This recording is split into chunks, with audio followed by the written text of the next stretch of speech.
I call upon the power of one dark name, one black heart, one grievous soul. I call upon the power of... Hello everyone, welcome back to LT Gaming. My name is Tom, and today we're going to be jumping into the top 10 forgotten gems of the 2000s. With Y2K fears abated, the 2000s were a wonderful time in gaming.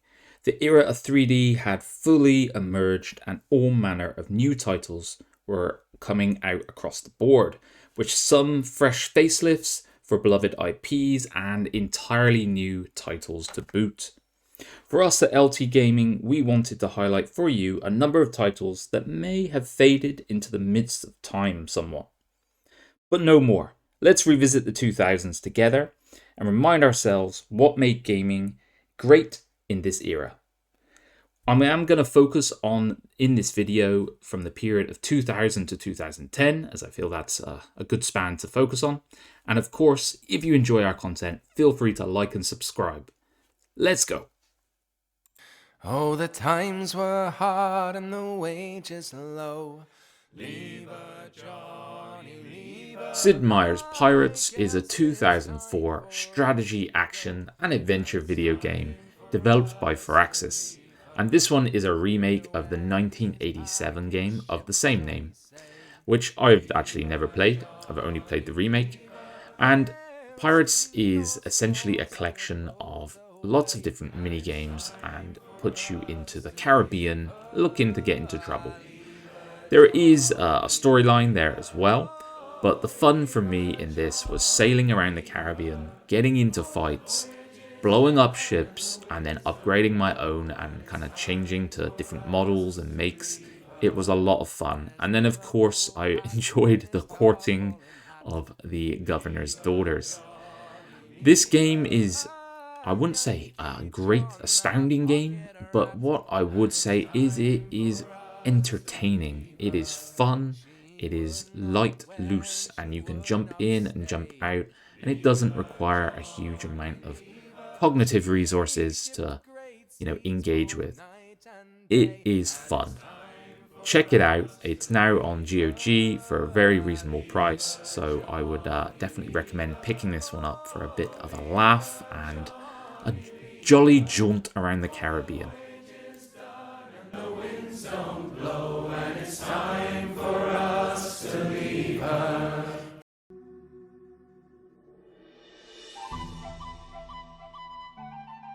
Majesty, the Fantasy Kingdom Sim, is a real-time strategy video game released in 2000. And despite the name, it's not a simulator. I think that's part of the humor of the game. But you are put in control. You're the king of your fantasy realm, but your subjects and your creatures are autonomous. So you build buildings, you recruit people in, you give them bonuses, but you don't control them directly. So you are kind of managing them to incentivize them to complete quests, fight your battles, and protect your kingdom. It's a hell of a lot of fun, and it has a really witty and satirical underpinning to everything. The voice acting is great. We have Majesty, the Scottish steward that you have from the to the flamboyant tax collector wandering around your kingdom. It is a huge amount of fun, as I said. It's very witty with a very dark humor to it. So particularly your guy dies and people are instantly looting his body and stealing the money from him. A lot of fun. I can recommend picking this one up. It's on GOG as the gold version, which is definitely the best way to get it. There's no real campaign, it's just single scenarios, which I think is a little bit of a disappointment, but they are a lot of fun in themselves.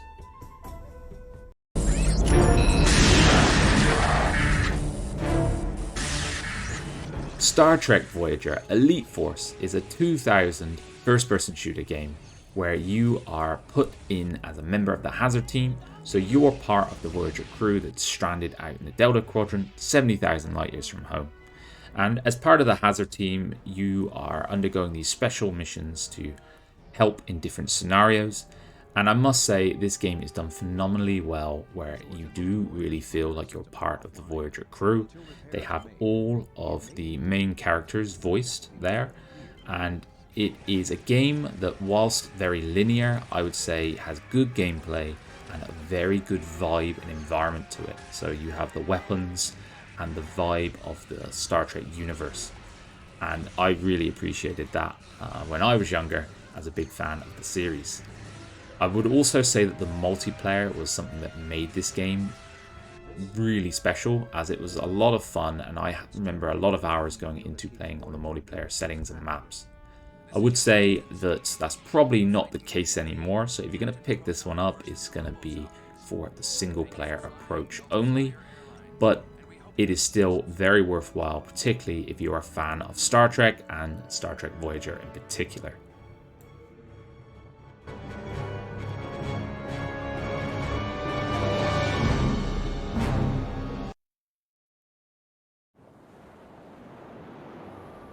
Call to Power 2 is a turn-based strategy game released in 2000 and was in fact the sequel to Civilization Call to Power. However, Activision lost the license to the Civilization name.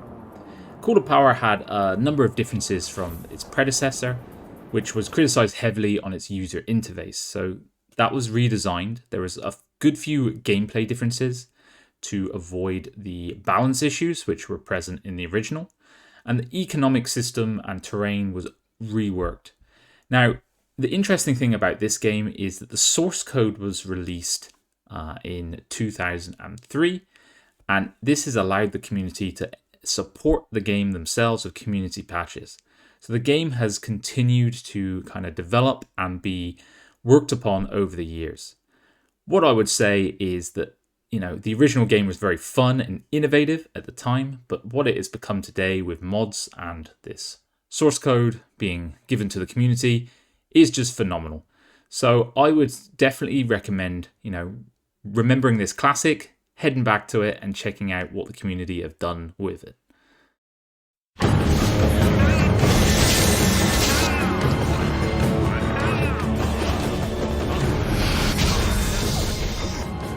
Mentioned there were strangers in Icewind Dale is a role-playing game developed by the legendary Black Isle Studios, who are now sadly defunct, and was originally published by Interplay Entertainment in 2000. Now, this game, like Baldur's Gate, incorporated a modified version of Advanced D&D 2nd Edition rule set, in which the rules were intricacies and roles were computed in the background as you played in real time. Now, this game I always feel was somewhat overshadowed by its bigger brother, the Baldur's Gate series, but it stood alone as a fantastic role-playing game itself. If you enjoy anything in the realm of hack and slash or AD&D computer games, you would have an absolute joy playing this one. And it has been released as an enhanced edition again in 2014, so I can highly recommend picking that one up if you want to jump back into a retro RPG, which was phenomenal. Now, the gameplay is what I would call the strong point of this game, and specifically the combat. If you play Baldur's Gate, it's the kind of interplay and the morale and story of the party as you go that is one of the main elements. Icewind Dale forgoes all that. You create your 6 characters yourself and you fight, but the fighting is absolutely fantastic. Highly can recommend trying this one out, guys. stbc, Adam Boy and Truck 1 responding to 1572 Norman Street for high-risk warrant service. Swat 4 is a 2005 tactical first-person shooter developed by Irrational Games. It's overall the 9th installment in the Police Quest series. I had no idea before making this video. And obviously the 4th in the SWAT sub-series. Now, this game puts you in control of a police tactical unit, and you're put into a whole different host of situations, from just simple arrest warrants and hostage takings to bomb threats and shootouts. And SWAT 4 was a shooter where you could not only easily be dropped, but it also emphasized tactics and planning over just the brute force, I'm going to go in and light this place up approach. And, you know, the suspects would always range from anything from, you know, an individual who's drunk and rowdy to a small group of terrorists who were like organized and got it all together. I found this game extremely captivating when I played it. I liked the fact that it didn't promote just you going in and having to take everyone out and that was your goal, but it was to incapacitate people, save the hostages, and it just had this whole veneer of strategy and planning throughout. A super fun game. I would highly recommend if you want to walk down memory lane and play a great FPS. This is probably one to look up.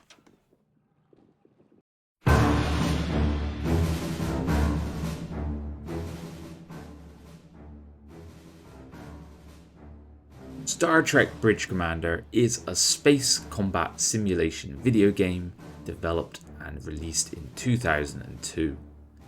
This game needs no introduction on our channel as Luke is a huge fan of it and really wanted me to put it in this list, and so we did. I haven't played it as much myself, but essentially this puts you in as a newly promoted captain, and there is a plot with the main storyline to investigate the explosion of a star in the Maelstrom. And it is kind of a mystery, and you will encounter characters from the Star Trek universe, including Picard and Data, as you explore what has happened.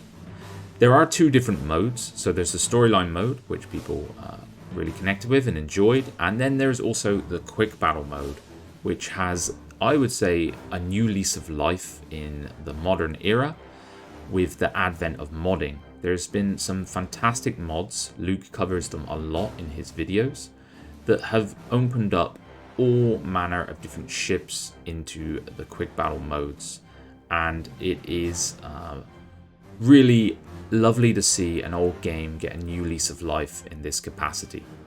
Do yourself a favor, go to GOG, pick it up. If you are a fan of Star Trek, you will have a phenomenal time, as it is one of the most engaging Star Trek experiences in gaming that's ever been made.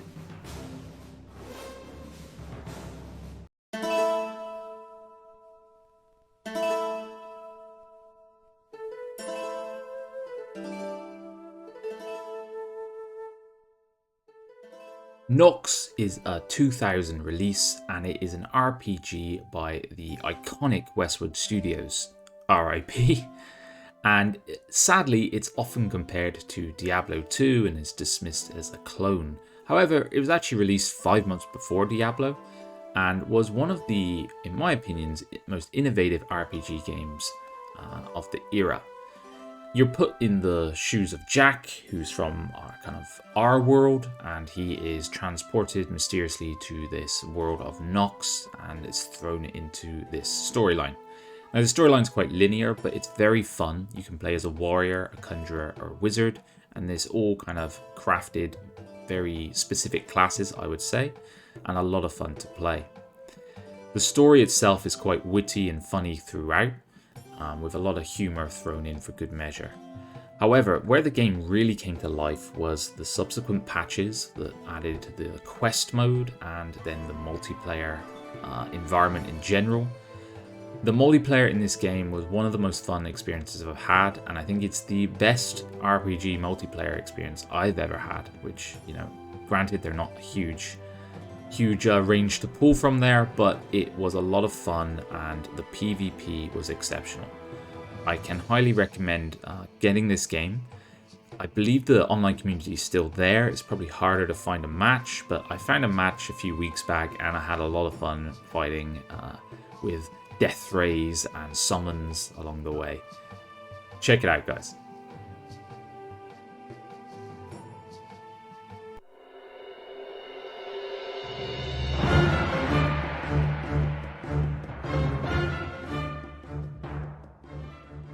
Operation Flashpoint is a 2001 tactical shooter and battlefield simulation game, and I would argue one of the most influential games in this genre, as the amount of successors that have been spawned both direct and indirect, are massive.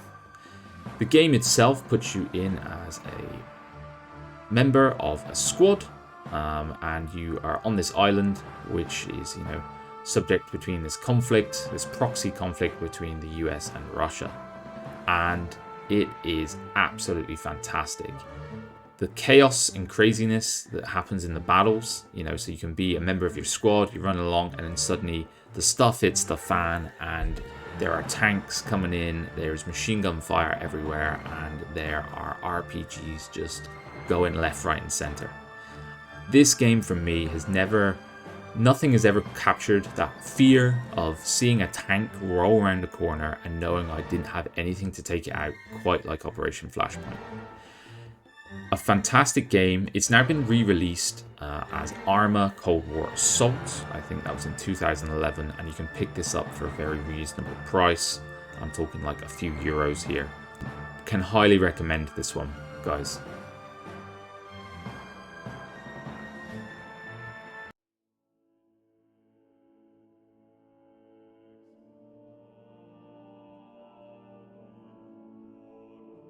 Europa Universalis 2 is a 2001 grand strategy game that was made by Paradox.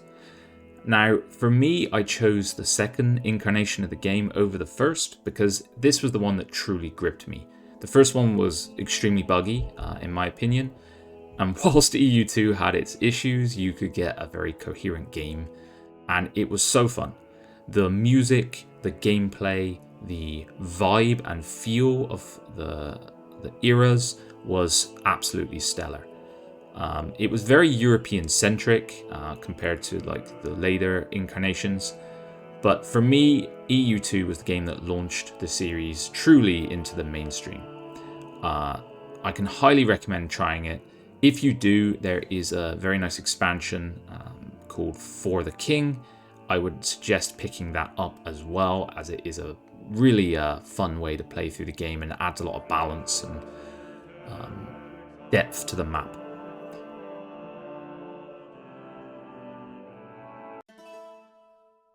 And there we have it, LT Gamers, 10 forgotten gems from the 2000s. I highly recommend checking these games out if you're a fan of any of the genres or you just want a trip down memory lane. Most of them are available on GOG or Steam, so you can pick them up. And I think one of the magical things about games like these, a lot has been done through the communities and the modding, particularly, for example, Bridge Commander or Call to Power. So you can go back and experience them in a completely new way, reworked and revamped for the modern era. And I think there's a ton of fun to be had there. So go check them out. I've been Tom for LT Gaming. If you guys have enjoyed the video, drop us a like, help us out on YouTube. Drop us a comment, let me know what games you think have been overlooked from this period, and I'll be sure to check them out and maybe feature them in a later video. And of course, consider subscribing, joining our journey. We're on the road to 5,000. We're growing so quickly now, and we really appreciate all the interaction and support. And I'll see you guys on the next one. Bye-bye now.